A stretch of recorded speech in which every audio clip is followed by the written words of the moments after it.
I'm expecting that we've got just about the most ardent bunch of Florida State fans here, but be honest. Be honest. Did you expect it? Did you see this coming? Well, you got it. Early present, Christmas present. They're a dominant win against Bama. That wasn't that close when you add it all up. Florida State 31, Bama 17, and a different perspective possibly on the season. James Coleman right next to me. And of course, George Heidiss, the Renegade Report. So, James, we'll start with you in terms of the overall look at this football team after what they pulled off on Saturday afternoon in Tallahassee.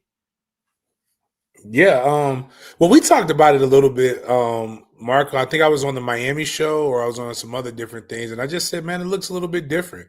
The energy was up, a lot better overall. Guys were, getting active, and I think sometimes, I didn't want to get too optimistic, but I definitely knew that this was not a 2-win team. I definitely felt confident in saying that this was not a 2-win team, but. Florida State, I think the confidence level that was brought by TC really took it to the next level in general. So, I think Thomas Castellanos coming out there saying things like Nick Saban ain't walking through that tunnel, and guys, I'm matching the energy. One of the players from Alabama said, we will, what does he say? We'll see to the disrespect or something on that day, and disrespect was not seen. It was actually amplified a little bit there at Doak Campbell Stadium. But I think we caught him off guard. And one of the things that I've always seen when you have a bully, and I'm using these terms, but I actually think bullying is necessary in football. That's the sport in and of itself is imposing your will onto another man. But you didn't have to make that disclaimer 20 years ago, James. Well, yeah, you're right. It's just I live in a world where bullying is cheered. So, I don't know what people want from me. Hey, that ain't changing as long as football's around. Maybe one day, but when you meet a bully, the only thing that you could do is meet the bully where they're at. And Florida State punched and did not stop. And that was what the beautiful thing was. It's from the opening drive, I was on the field, and I got off of the field, Mark. I'm not even going to hold you. 8 minutes and 50 seconds in football is a long time. And I was like, I am not about to sit here and subject myself to Boston College all over again. But then I remembered, we had the guy that did that to us at Boston College the last time we opened up at Doak. He's on our side. But I walked up to the Champions Club and I hung out in the posh area, and I was sipping on a nice, cold, refreshing beverage after sweating my behind off in a jacket because I was representing the Gator Bowl, and we scored. And then I said, wow. And then we kept scoring, and then we did some other stuff, and I told the guy who was with me, Paul with Fanatics, I said, Paul, if we're winning in this fourth quarter, I ain't watching this fourth quarter up here. You're going to follow right behind me, and we're going to watch this entire fourth quarter on the field. And boy, did we, man. It was a great environment, great energy. Nobody deserved it more than Mike Norvell and those guys, based upon, albeit earned, the vitriol that they took coming off of a 2-10 season in this entire offseason where nobody believed in them and nobody decided to just let football be football and watch the game. So while I believe Florida State would beat Bama just outright, I didn't think it would look like that. But I promise you this, Hard Rock was good to me. This past weekend, being in Miami to watch the Notre Dame game, but also that bet that I laid on Florida State beating Miami on the money line. So it took a little bit of it was a little bit of love, but man, did they make it pay off? And I appreciate TC and those guys. Make no mistake, George, this was no Alabama Nick Saban type team, but they're still loaded with the third best roster in the country, according to the 247 Sports Composite Team Talent Rankings. And virtually nobody gave Florida State a chance. What a victory, man. And James ain't kidding. He's putting some miles on that green jacket. When I seen the next day he was in Miami for the game, I was like, look at this guy, man. So proud of James and great seeing him. I think he made ESPN dapping up Tommy one time coming off the sidelines after a touchdown. So beautiful stuff. The whole nation, we talked about it on the show. We'll get into it, like, the little details and stuff, but like everything I was asking James and we got into, like, it just hit on exactly what we needed to happen across the board. It's not Nick Saban's Alabama anymore, but hey, look, he retired for a reason. That team he made the playoff in, that was a political, we ain't going to get into the snub again, but that wasn't a playoff team that he had it last year. They made it, but it's just, you can't have a dude go straight to the NFL that never started anymore in this day and age in college football. Their running back, Josh Jacobs, probably the last one of those there ever is going to be. Like, guys are going to go somewhere and play. You can't have guys 3 deep. A linebacker doesn't start till he's a senior, and he's the best linebacker in the country. He's just sitting on the bench. That kind of stuff is I don't think that's ever coming back to college football, even with $40 or $50 million NIL and plus the house of it, everything combined. But yeah, man, went out there and just dominated across the board. You couldn't draw it up any better. You're number 14 in the polls. You got the Davey O'Brien winner for the week 1, which is the national quarterback trophy for Tommy Castellanos. He's like number 1 on all these people's Heisman boards. Don't want him to drink the poison, but pretty amazing. We talked ad nauseum, me, James, Chris, you, here on the show on our channel. For 3 months, it was tough stuff talking about what we were seeing on the field, especially coming off 2023. But then the coaching changes got happened. The guys were let go. And from that point forward, I just kept saying over and over again, like, oh, you go get Tommy immediately. He's like one of the first guys you get. That's huge. I thought it was the perfect fit, yada, yada. That happened. But getting him early allowed them to get those offensive linemen, have a vision to sell, and just point by point by point, they knocked it out of the park. I think you had your best high school recruiting class put together in a matter of weeks. It's a beautiful thing to see it all come to fruition. Of course, it's not over. It's just one game. We'll see where Alabama ends up by the end of the year. I doubt they go 2-10 like we did last year, but definitely not number 8 team in the country after that, which is kind of overblown, but just excited. Wherever you guys want to take it, I'm just fired up. It's unbelievable. There's so many players I want to talk about.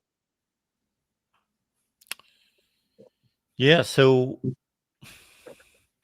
I think the biggest stat that tells more than anything is the rushing advantage for Florida State in this game was like 250 to 80, something in that range. That tells you everything. It's not like they won a game 20-17 and there was a couple tipped passes in the fourth quarter and Bama missed 2 field goals and they fumbled in the red zone twice. No, it was a beatdown. That was a offensive line, defensive line, taking care of business kind of game that you can build on and see, where the game's played and where the game's won is at the line of scrimmage, and you can see the carryover potential for a big season. Yeah, I'm gonna tell you this, Mark. If anything, it reminded me of LSU the first go round. Everybody sees it as a 1-point win without realizing that Florida State was beating the hell out of LSU in the Superdome up until one pivotal moment when they tried to pitch the ball going in for the go-ahead score and they turned it over, and then LSU was able to come in. And this game here was about to become a 21-plus point beatdown until a muff punt by Jalen Lucas that kind of changed things a little bit. And but what was different about this team than previous teams and what normally happens with Bama normally allows you to beat yourself. And that was one of those moments where you're like, oh, wow, this really can put them away. And then they responded very well. And they came back and they never let the foot up. A lot of Florida State, a lot of Mike Norvell teams during this tenure here, especially not so much the 3 and 6 year, but the 5 and 7 year, you saw them really take what they call in football terms, taking the foot off of the neck. Now you got to, and in that 10 and 3 year, they kind of let up a little bit. And when you looked at the North Carolina State game that they lost, they did not play their best. They didn't play their trying to think of the couple other games. They didn't play their best brand of football. But 13, even then, they still kind of played with their food a little bit. This one right here, they didn't play. They took the shot from Bama early, went down, big plays, made the key point in all of this is the transfer portal players that they got and the freshmen that they got. All the newcomers made plays and gained confidence. From Squirrel White making a big grab. Jalen Luke is not in this class, transfer portal class, but the previous one making really good. I love that. I'm actually don't be surprised if you don't see Mandarin University use that motion. The guy we call it the Ram motion. Bring the back in from the wide receiver position to have him run a rail route or basically a wheel route out of the backfield coming back. Loved it. It looked great. They had to move with it, and he's unaccounted for. Linebacker bumps to him. Big mismatch right there with that little speedster. Again, Thomas Castellanos going into scoring. Saw Chuck put in the final touches, doing the Florida State fans what we remember him doing to us in the it was the Pop-Tarts Bowl now, but in the Cheez-Its Bowl in Orlando. Man, even though we beat Oklahoma, but it feels good to see somebody else doing it for the good teams. So there's a lot of things that we did very, very well. And on top of that, you saw Florida State be successful on the field, but you saw the risk and the gambles that Florida State has made in the last couple of years off the field. Take advantage. Go 13-1. Everybody wanted to do renovations. Oh, you guys are smelling yourself. Why are you doing this?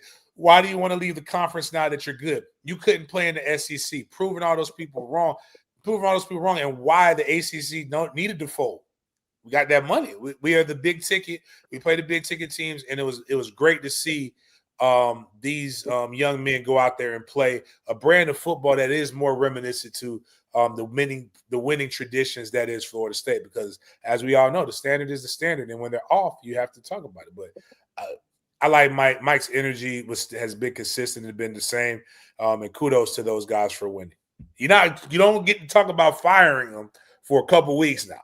Now, if he mows around and lays a duck against East Texas State A&M, Sister Mary School, the Catholic Deaf and Blind School, whatever we're playing on Saturday, then you got to talk about it again.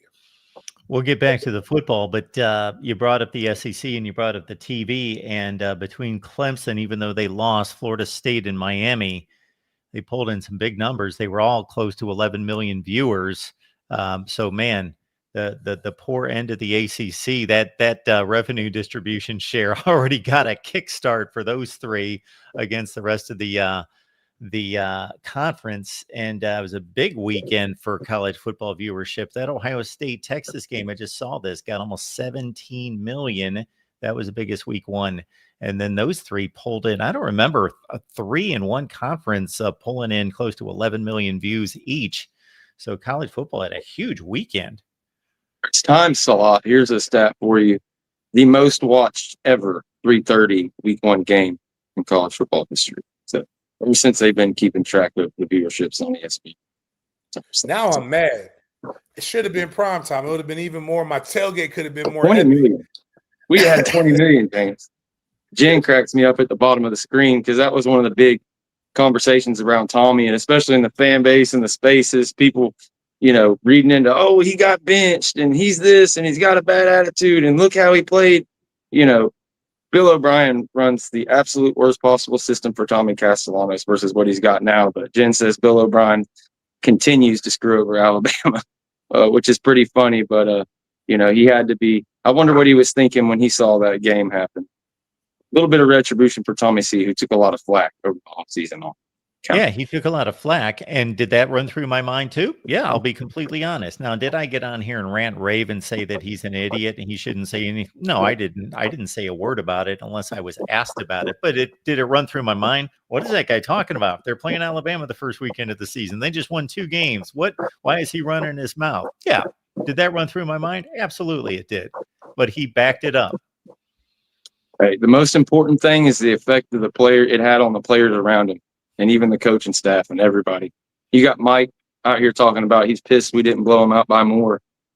In which to James's point, it could have been a lot worse. You don't muff that punt. I mean, 38, 45, 17 was not out of the realm. And to go down there and the perfect 4-minute drive, you pick up a first down with 2 minutes and 20 seconds and you take 3 straight knees. I mean, it don't get much better than that. Amazing. You brought up the running backs, James, before I forget I had this point. So we talked, I asked you and I was like, What do you think about Roydell being number one? Because, from all the tape I've seen of him in his career, he just doesn't really make guys miss or break out of contact. And that held true. When you line up all the running backs that played, he had 0 missed tackles, did not break out of tackles. But what he did do was exactly what your response was. Some guys, pass protection, get the 1 yard. And to see him run through those dudes' faces on that 4th down, nothing special, didn't have to break a tackle. He just ran through an MFer's face and got that. The pitch to Keziah Holmes, which brought back flashbacks to LSU. You're like, they're pitching it to the short side of the field on the goal line. What are we doing here?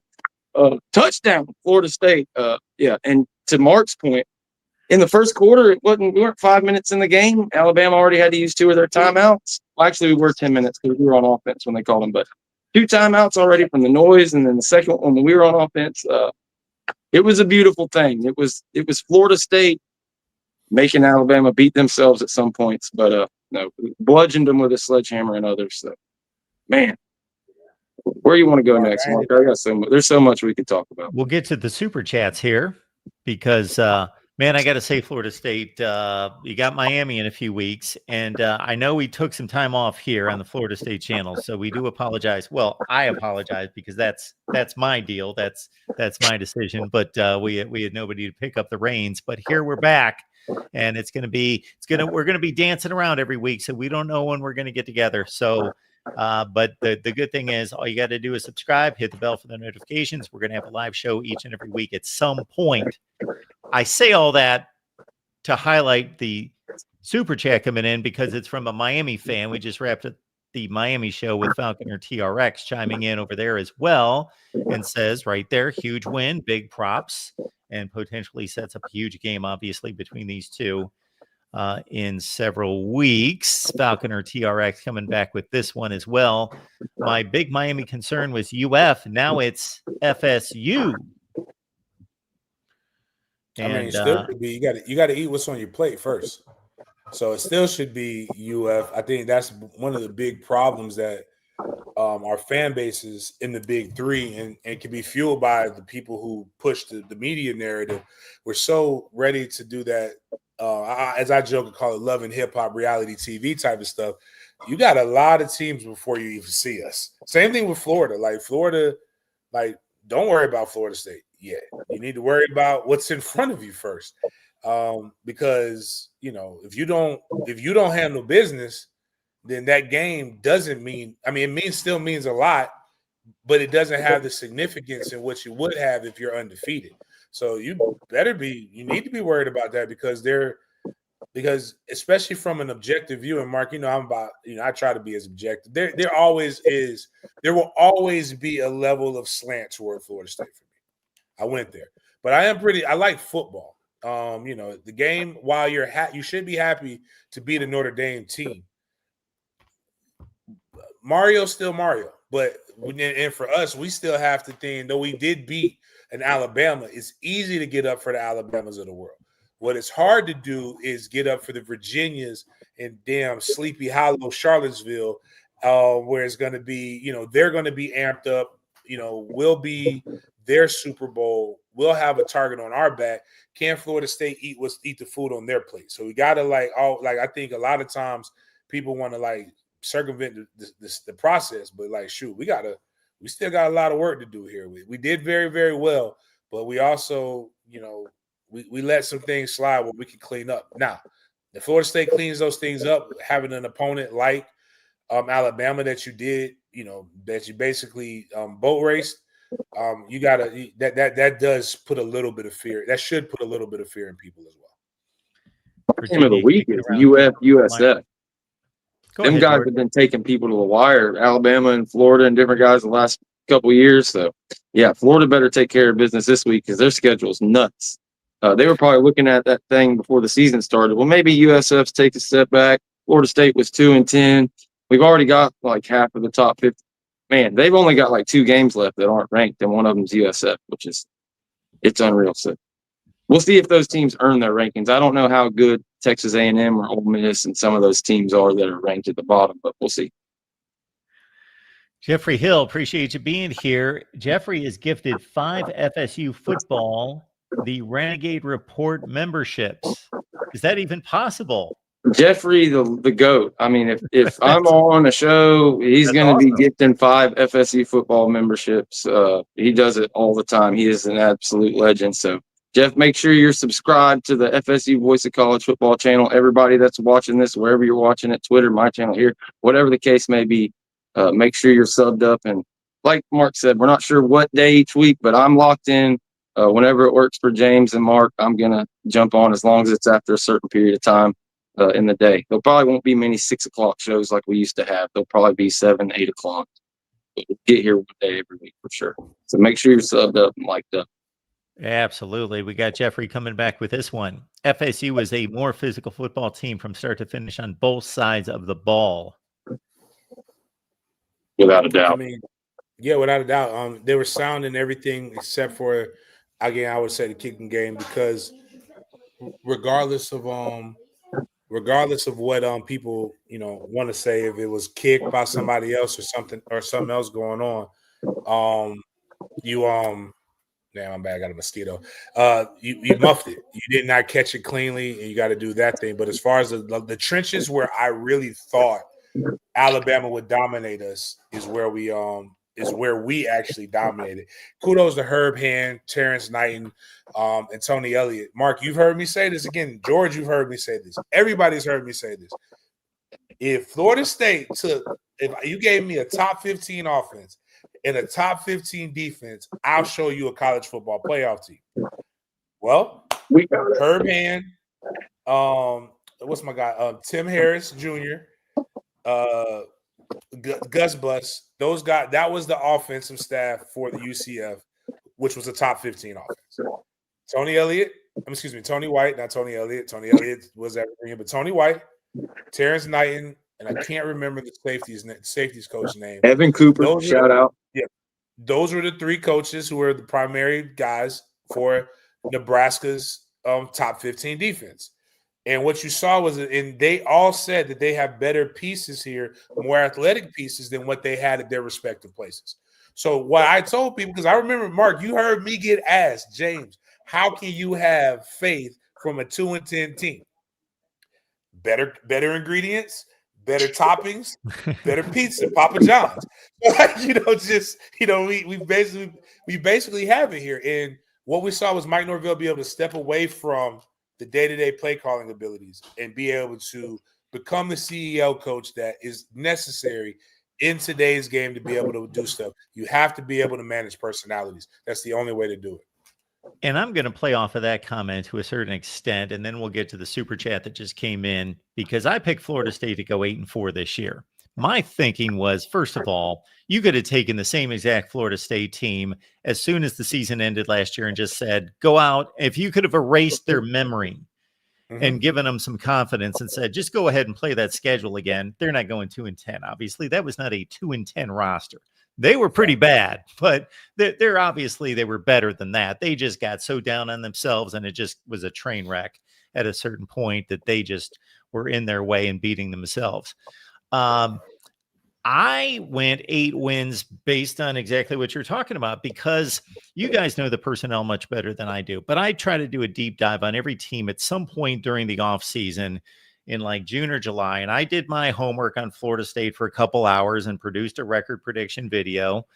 And I thought the players that I knew that were coming into the program that I really liked were at wide receiver, with Deuce Robinson, Squirrel White, Thomas Castellanos. I got to say, I was kind of lukewarm on that. I thought, well, he's an upgrade over DJ because, man, the guy's elusive. He can really run it. And we know what he did at Boston College there. But I looked at his passing stats. I've seen him play probably 6 to 8 times at Boston College and thought, he's okay. He's a runner. So I looked at it more from a coaching standpoint, that I thought, okay, yeah, I trust Gus Malzahn running an offense and Tony White running a defense. So that was my thought process in going from 2-10 to 8-4, much less the personnel. So who am I missing on either side of the football other than, and they didn't even need wide receivers in this game for the most part. What they throw, they Castellanos went like 12 or 18 or something like that. They didn't even really need the passing game that much.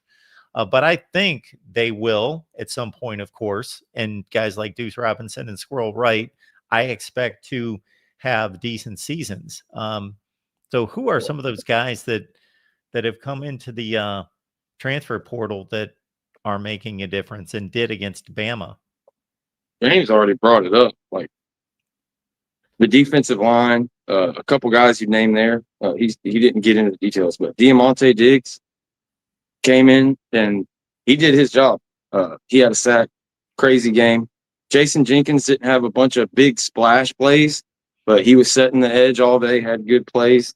A guy who, Daniel Lyons, who kind of people were down on his kind of development and everything, wasn't getting mentioned by the coaching staff. Turns out he was injured. He came out and destroyed. He played great. Micah Hydanzi isn't a portal player, but a young guy who, you know, had high hopes. He was at running back. They moved him to wide receiver. Ends up being, you know, one of the most impactful guys in the entire game. I think he might have led rushing yards just from those two reverses that he had. The offensive line, the entire offensive line, we can say all the names. I know we talked about them a ton on here. I don't think it was really surprises. It's just, you can't, it's hard preseason. You know, I was right at 8 games too. It's hard to pick Florida State over, you know, these top 15 teams that you know what they have coming back. You've seen it on the field, all these things. I'm at a loss for words almost. Like, who didn't go out there and just show out? Lucas, of course, had the drop ball, the guy from the previous class, but he made up for it. Even he made another mistake, actually, Jalen Lucas, on the 4-minute drive. He runs out of bounds on, it's like 3rd and 4 or something, and he runs out a yard short when he had a 3-yard cushion. He easily could have went for it. He missed the yard marker is what happened. But the very next play, what do? They toss it to him. You know, from left to right, you want to talk about Gunnar Hansen, the kid from Vandy, killed it. You know, Adrian Medley, the guy from UCF, killed it. The center, Luke Pettibone, ACC offensive player of the offensive lineman of the week. Right guard, your guy Richie Leonard, who comes back, like we talked ad nauseum, me and James, best offensive lineman you had last year and goes down. He was out there dominating. I mean, just baptizing people. But the best one, Micah Pettis, and then I'll talk about him for a second, and I'll give up the mic. Micah Pettis, man. There's like 3 clips of him out there, pancake blocking defensive linemen and linebackers, and rubbing his manhood pretty much on their face as he slid over top of them and stood up. No penalty, not doing anything out of the way. And that was one of the big things I was passionate about when we talked on here last week with, like, when's the last time we had an offensive lineman that moved people like him? Not since Cam Irving. And another thought, you know, it's hard. There's so many things racing through my head, but what James was saying about the coaching and just watching guys, you know, when have you seen guys coached up this well? But when is it, like, when have we ever, like, I'm literally thinking my entire FSU football life, as great as even 2013 was and things, there was things, like if you go look at the Auburn game, you know, you're running really, you know, hard schemes, either that or you're running a 4-2-5, and you just got to have the guys up front. There's always been an issue with linebackers filling gaps. There's always been things where you're like, man, we've got all this talent and it's just not quite getting squeezed out. How is a team like Auburn with this much talent, you know, taking us for a run for our money? How does FSU lose to all those teams last year that aren't even in the realm, no matter how bad you are? Like, how is it you're losing to teams who don't even have 3 stars? They're like, most of their teams 2 stars. Like, for the first time, as long as I've been watching FSU, I had the feeling that it was us. We were the ones who were, you know, I don't want to say the guys were playing over their head, but it was just outside of the Lucas thing and a couple times that, you know, zone concepts got a little confused and people got wide open. It was like people were playing at or above their level all day with their hair on fire. Earl Little Jr., holy shit, excuse my language, another second-year guy from Bama. But people are talking, and this is like total hyperbole. It's just 1 week, but there's like people talking about he's the best safety in college football, coming off of, you know, the whole peanut gallery saying he needed to hit the road after the season last year. So, yeah, those are some names that just pop right off the top of my head. Well, before we get to I this, say anything, go ahead, James. Emptiest Pisces, out in the comments, Ooh, I like that you're a Florida State fan, but he talked about that. That's my damn alma mater who got drugged by Thomas County Central. Like, like they got beat 70. I thought it was 77-14, but like we'll talk about my high school like that, man. That wasn't right. They beat the baby Knowles, like they were Bama. That's what they beat them like. But yeah, I'm sorry about that, Mark. I just saw that. I'm a little sensitive about that butt whooping they gave us. Chris Frazier, Spear Addicts, joining us. Before we get Chris's take, two things we need to clean up here would be a super chat. And also, I'm going to let everyone know that's watching on X/Twitter. We love it that you found us, but we got like 200 people watching us total, and we got like 25 people watching us on YouTube. So please join us on YouTube so you can jump on the chat and you can mix it up with other Florida State fans, other college football fans, Miami fans, whoever's here. So again, if you're on X or Twitter, please join us on YouTube. We're going to cut the feed on Twitter in just a second. Super chat here. Knowles Age.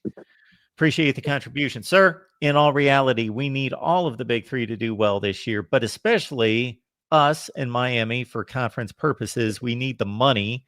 P.S. Great pod this morning. Big Game James Alford interview. Very insightful.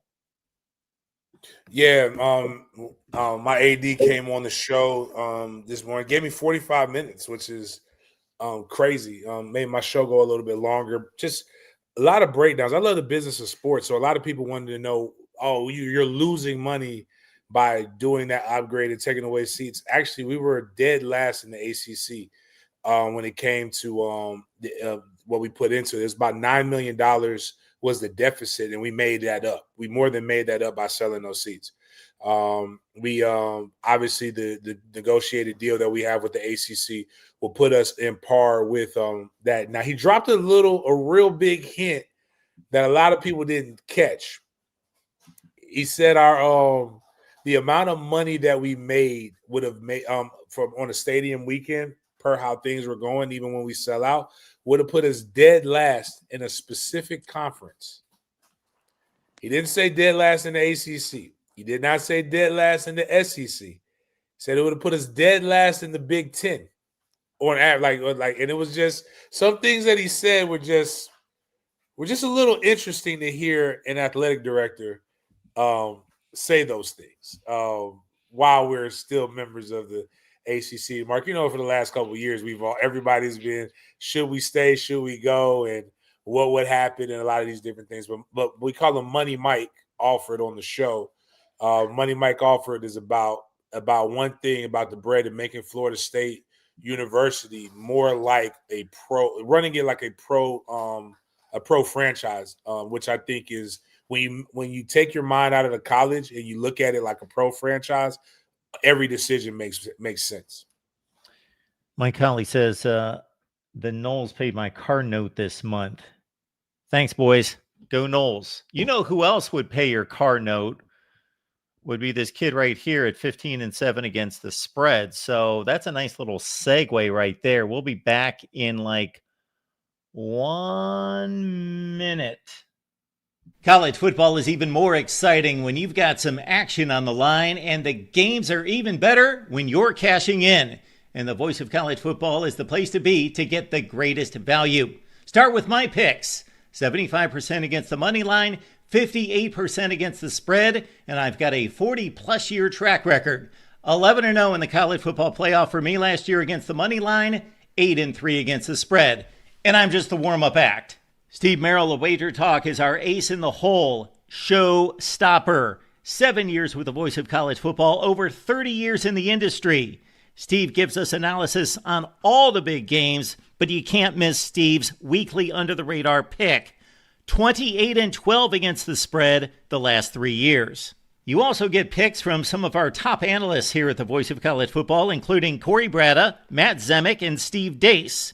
Check out those numbers. Become a YouTube or Patreon member for just $99 per month. Go to the main channel on YouTube, click join, and then select a betting tier. Do the same thing on Patreon. Make 2025 a winner now. So again, that's on Patreon, Mark Rogers TV, or you go to the main channel and sign up for the top tier there, and you get all of that. All right. We appreciate Chris Frazier being here from Spear Addicts. Chris, thanks for stopping by. I'm sure you were elated on Saturday night. Yeah, unfortunately, Saturday night was a bad night for me outside of us winning. I tore my meniscus and my ACL at the same time, so I just had surgery earlier. And I'm kind of feeling what the doctors give you, if y'all know what I mean. So if I start talking too much, just mute me. It's all good. I don't know if But we want to hear this story, but no, you can probably get into not. the football. Yeah, no, I'm not telling that story. No, but I watched the episode James with Alfred this morning, and I caught all of it. Like I captured everything that he said. I don't know. It's been 2 or 3 years since we've been saying we're going to the Big Ten, but for whatever reason, people don't want to believe it. But it's all good. I'm trolling everybody this year. If you watch Spirit Addicts, you'll see that my background is Florida State's all their logos with the Big Ten in the middle of it. So I'm trolling everybody with it. But anyway, I picked our score. I said Florida State was going to win 31-27. I did not pick their score correctly. I gave them 10 points credit. I thought it'd be a closer game than it was. But congratulations to the entire Knoll family and everybody that won money and all that good stuff. I only bet on my team when it's with other people. I don't do it online or at casinos, I guess. But um, I did listen to everything that y'all were talking about previous. I think that it's important to talk about the newcomers. I do. I think, when people say newcomers, I know what y'all mean because I use the terminology as well. But everybody thinks that just means the portal, and that's not what it means. Danzy, who had a couple of really nice rushes, but Danzy going in for the very nice touchdown. That is a high school kid. We had a multitude of high school kids playing this game. Lyons played in this game. That's a high school guy. We had a multitude of gentlemen that stepped up. Boggs, high school kid, actually a true freshman. So was Danzy. But we kept hearing from all of the mainstream media is this is what the transfer portal can do. This is what the transfer portal can do. Now, I give 50% of the credit to the transfer portal, but we actually have guys that we recruited out of high school that put up a lot of good stats and they did a lot of really good things. And I think they're being overlooked. But if y'all want to cover more of that, come watch Spirit Addicts tomorrow night.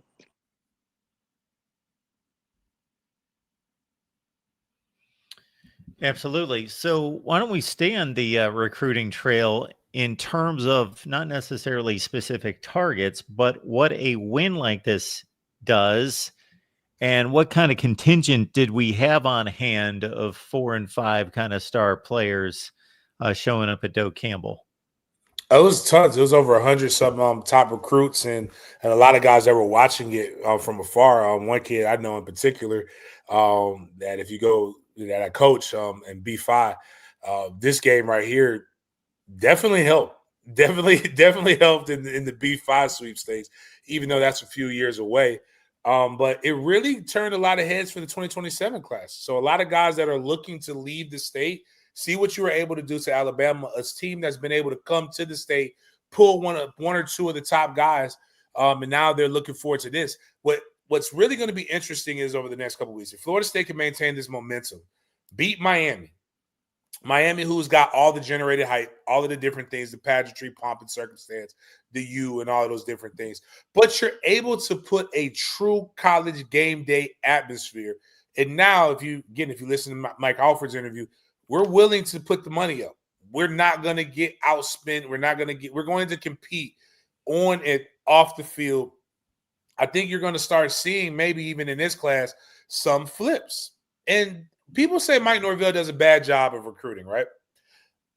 Mike Norvell had a top 5 class at one point last year, if I remember correctly.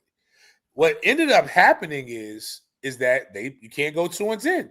You lost the momentum from going 13-0, and you went 2-10. So right now, you do what you need to do this season. Continue to push that. You've got guys that can come into flips. There are a couple kids that I know personally that have ties to Florida State, that have connections to Florida State that they know, man, if I can come in and play in this system, I'm going to be good. And the best thing they did, and Chris did bring up a very good point, they didn't just play young guys. They played young guys that you can clearly see that have developed just like that. Somebody put in the chat the Desir twins. I think that's how you said their name. But they were flips that came on board. I actually broke down every recruit that they brought in for Florida State in last class, the ones I liked and the ones I didn't like. And I want to come out here. I believe the apology has to be as loud as the broadcast was. And I didn't disrespect the kid. I just said I think he needed more time. I called it good twin versus the bad twin. The good twin was more of the smaller one. The defensive end still has that burst. But, man, the one that I said was like the twin that wasn't as ready, boy, was I wrong. He done hit that weight room. He looks like a grown-ass man. That boy was sitting there pushing a guy who was considered one of the best tackles in the nation, making him look bad at 18 years old.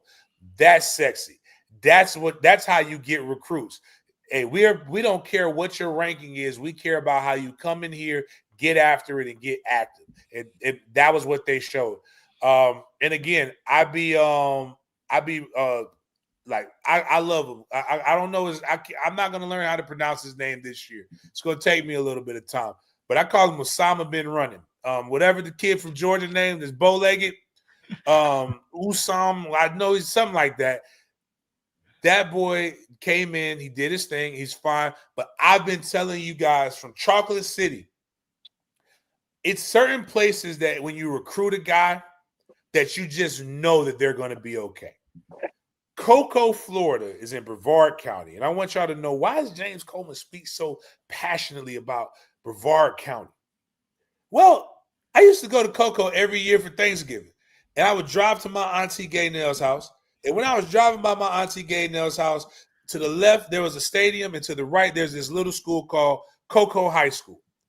From as young as I can remember, from about the time when I was my baby boy's age, all the way up through high school. My high school wasn't practicing because we didn't make the playoffs or go deep. I'm coming down to Cocoa for Thanksgiving, and I'm seeing those guys over there at Cocoa High School practicing and getting better.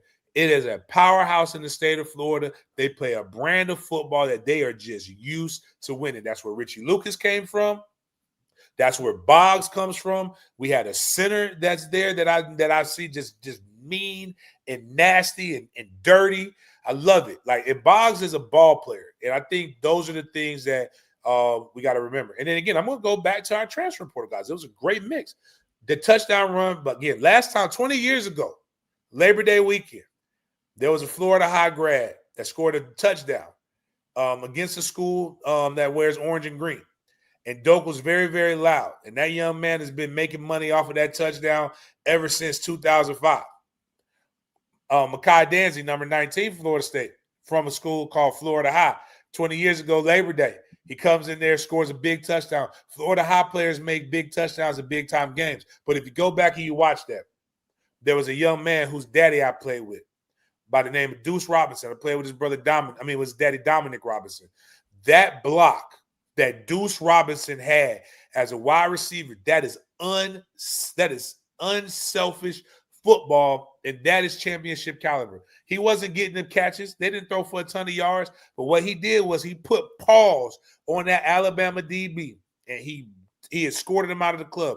And then another play that was so great, he actually has 2 hymns, but I had to make it. I got this thing called hit him with the hymns, when a player just decapitates him, because the kingdom of God will be advanced by violence. That's biblical. That's scripture. That's not me just making up stuff. That's in that book. Randy Pittman, who was an original commit to Florida State, decommitted from Florida State, went to UCF. This man took the young man from Alabama, and he allowed him to learn what it feels like to use your butt pad. He knocked him square up under the chin, and that young man fell tailbone first. And luckily, his butt pad was in, because he would have fractured his pelvic bone if he did not have that. If they did not have that in. The one thing I will say Bama does is they practice proper equipment safety habits, because they were getting knocked around, and we know that their equipment works. And shout out to Dober for showing us that the SEC does not have the game day environments that that Florida State has, because I have never heard a coach come in and cry about how our fans were treating them unfairly, booing them at every given moment. That's just how we are. We're going to welcome you with some good old real Southern hospitality in Florida. So I'm just saying, man, it was good stuff all around, man. Things that don't show. Oh, and Earl, and thank y'all for Earl Little for the Bama fans. Earl Little is what the young kids call a crash out. That young man, I got a chance to witness him on the goal line. He made two players reconsider life. He came down and he knocked the running backs parallel, knocked them sideways. Love it. That was dope. Now, he also did the little finger paint boy, with the little the emotional support doll that everybody was talking about was so great. That was on par with Jeremiah Smith. Jeremiah, if I ever see Jeremiah Smith with an emotional support doll, hey, there are those of us who do deal with anxiety. This ain't the sport for that. This is not the sport to be over here and be overly eccentric. You gotta be a man at some point. But I seen Earl Little come and crash and hit Ryan Williams going out of bounds. And next thing you know, he just said, you know what? I don't want no parts. But I will say, whoever number 5 is for Alabama, hey, I love seeing a competitor. That young man is a ball player. I hope he was a junior or something. I hope he enters the draft next year, because I don't want no parts of him anymore. Like he's the only reason they're in the damn game. Get him out of here. But 5 was good for Alabama. I'm gonna have to look that up. I should have my roster here, but Jeremy Bernard, I believe is his name. Oh, Jeremy, you're talking about the wide receiver. Yeah, Jeremy Bernard from Washington. Yeah. Yeah, like 160 yards. That makes sense. He came from Washington. Now it makes Right sense. spot. Yep. Yeah, he knows the offense. He understands what was being at. Okay, now I'm like, okay, now I wonder, like, man, who is this guy? But now it makes the most sense. All right, folks, appreciate you being here. And big game, what's going on at Den Media this week? Well, we're going to be uploading a lot of cool content this week, man. Check out Den Media Group. Last week we streamed our first ever high school football game. Mandarin University, that we call as we jokingly call ourselves, played a rivalry game against Atlantic Coast High School. Tons of highlights that are up there. We actually have a video with just the highlights of the game, but you can also go and watch the full game, 3 hours of it on Den Media Group. We also had a great interview with Florida State's Michael Alford, just discussing about what Florida State is going through and a lot of different things. We also have Florida State's not going to do cinematic recaps anymore, but we have our cinematic recap of the day, including the tailgate, big games tailgate, with the Dope Boys, along with Florida State, and a lot of different stuff. We have some clips, just a lot of stuff that we're going to be doing here, coming into an all-inclusive sports channel between Den Media Group and Big Games Gridiron. So those are the things that we have going on right there. I'm probably going to start getting back into writing a little bit more about sports and the different things that are going on with that. But other than that, man, we gave a giveaway for the East Texas A&M game for Florida State. So shout out to my guy, Grant Gray, member of the band of the Marching Chiefs, greatest band in the land. He's going to give it to his parents. We gave tickets to the Miami game as well, but we'll have a lot of stuff for that, as well as my weekend with at the University of Miami watching the Notre Dame game. So unique aspects of sports, a unique experience is given. Make sure you go to Den Media Group and like the channel. Once we get to 7,000 subs, we will give away $500 to a lucky listener of Big Games BS and $200 to any of our members of the channel. So be tuned in for that. We can't wait till we get to the 7,000 member. We get to 10,000, we're gonna do something really stupid, like give $1,000 away or something. But we're looking forward to those things to continue growing the channel. I have to learn just to hand it off to James, because it seems like every time I do, he's got another brand under the empire. He's added another division or something. We try to do the same here. Before I give it to George, we've got some VOCFB merch, got some Florida State merch. So Shout out to Josh Mailer from the Oklahoma channel, because I had given up on having merch this year, but he's done a remarkable job putting together a merch store for us, which includes Florida State. So go to vocfb.com. That's pretty much the run of the items you will see for FSU: tumblers, mugs, and polos, t-shirts, some nice hats there. It's all quality. I've looked at it, and if you don't like what you got, come see me and let me know, because we want you to be satisfied. And everyone who has purchased something, which is about 25 to 30 people at this point, have said quality stuff, because we tried to balance out the price point with quality merch. So vocfb.com, and you'll see the various teams that you can go to, including FSU. George, what you got?